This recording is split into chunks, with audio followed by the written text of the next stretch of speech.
గురుకుల అభ్యర్థులకు సంబంధించినటువంటి మద్దతుగా మీరు రావడం జరిగింది. మీరు ప్రభుత్వానికి ఏం చెప్పదలుచుకున్నారు? వీళ్ళ యొక్క ధర్నాకు ఏ విధంగా మద్దతు తెలుపుతారు? అంటే ఈ ప్రభుత్వానికి నేను ఒకటి ప్రశ్నించదలుచుకున్నా. మొట్టమొదట మంత్రులు ముఖ్యమంత్రులు ఆలోచించి పనిచేయరా? ఓన్లీ అధికారులు ఏం చెప్తే అదే వింటారా? ఇప్పుడు ఈ విషయంలో ఎస్సీ ఎస్టీ బీసీ గురుకుల పాఠశాలల లోపల మెరిట్ మీద ఉన్నారు వీళ్ళందరూ అభ్యర్థులు. లిస్ట్ చేసేటప్పుడు ఒక అభ్యర్థికి 4 జాబ్లు వచ్చినాయి. Degree lecturer, junior lecturer, PG teacher, degree teacher, ఇట్లా 4 వచ్చినాయి. ఈ 4 వస్తే ఆ 4 ఆయన ఒకటే ఎన్నుకుంటాడు. ఒకటి ఎన్నుకుంటే 3 వృధా పోయే పరిస్థితి ఏర్పడ్డది. అట్లా పోవద్దు. డిగ్రీ లెక్చర్ వచ్చిన వాళ్ళు జూనియర్కి రారు. అందుకే డిగ్రీ వదులుకొని రిలంక్విష్మెంట్ ఇవ్వాలి ఆప్షన్. అది వదులుకున్నాక కింద రావాలని. ఇప్పుడు పొలిటికల్గా ఒక అభ్యర్థి 3 పదవులలో వస్తాడు. ఎంపీ, ఎమ్మెల్యే, ఎమ్మెల్సీ కూడా అనుకుందాం. 3 దీన్ని కంపేర్ చేస్తే 3 ఉంటాడా? ఉండడు. ఒకటి వదులుకుంటే మిగతా 2 వేరే ఎన్నుకోమాట. ఇక్కడ కూడా ఈ ఒకటి ఎన్నుకున్నాక మిగతా 3 మెరిట్లు ఉన్న అభ్యర్థులకు ఇవ్వమని మా డిమాండ్. ఆప్షన్ రిలింక్విష్మెంట్ ఆప్షను విధానం ప్రవేశపెట్టాలి.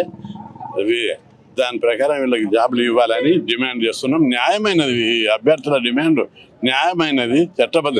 మీ రూల్స్ కోసము వేలాది మందిని నిరుద్యోగులను బలి చేయొద్దు. మేము ఇట్లా రూల్ పెట్టుకున్నామంటే మీ మెదడు లేని రూళ్ళు మాకెందుకు? మీ న్యాయం లేని రూళ్ళు మాకెందుకు? నిరుద్యోగులకు అన్యాయం చేసి వాళ్ళ జీవితాలను నాశనం చేసే గొంతులు కోసే మీ రూల్స్ మార్చుకొని నిరుద్యోగులకు న్యాయం జరగాలి. లేని పక్షంలో ఈ ఉద్యమం పెద్ద ఎత్తున జరుగుతుంది. వీళ్ళకు మద్దతుగా బీసీ సంఘాలు, ప్రజా సంఘాలు, రాజకీయ పార్టీలు, అన్ని పార్టీలు మద్దతు వస్తాం. మీ భర్తమని హెచ్చరిస్తున్నాం. మీ చీరల మీదకి గుద్దుతాం. మంచితనాన్ని వినరు మీరు, నాకు తెలుసు. ఎందుకంటే ఎన్నో సమస్యలు అప్పుడే ప్రజల లోపల తిరుగుబాటు వచ్చేసింది. అప్పుడే ప్రజలు రోడ్డు ఎక్కుతున్నారు. అందుకే కొత్త వచ్చినేమో చూద్దాం చేద్దామేమో ఇక్కడ మంచిగా ప్రజల పక్షాన ఆలోచిస్తారనుకున్నాం. ప్రజల పక్షాన ఆలోచించే మంత్రి లేడు, నాయకుడు లేడు. ఆ అధికారులు ఏం చెప్తే అదే వేదం. అట్లా నడుస్తుంది గవర్నమెంట్లో. ఇప్పుడు ఇక్కడ చూడండి, 4 జాబులు వచ్చిన వాళ్ళకి 1 జాబే ఇస్తాం. మిగతా 3 జాబులు దాంట్లో ఉన్నోళ్ళకి మెరిట్లు ఉన్నోళ్ళకి ఇవ్వాలనే ఆలోచన బుర్ర లేదా?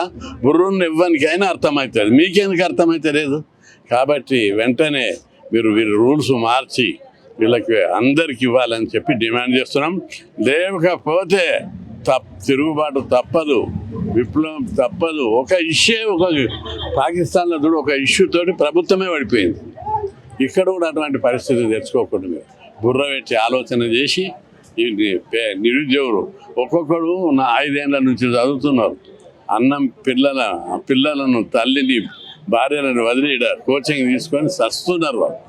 వాళ్ళకి లేక జాబ్ వస్తే ఒక్కొక్కడు ఎంత బాధపడుతున్నారంటే వాళ్ళ బాధలు ఎయిర్ కండిషన్లో ఉండేటోళ్ళకి కనిపించాయి, అధికారంలో ఉన్న వాళ్ళకి కనిపించదు వాళ్ళ బాధ.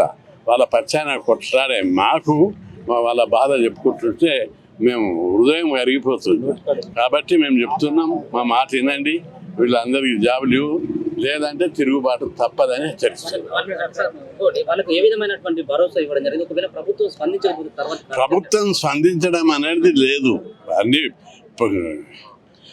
కేసీఆర్ లాంటి పెద్ద లీడరే మేము చేసిన ఉద్యమాలకు స్పందించేవాడు, పేపర్లో చూసి స్పందించేవాడు.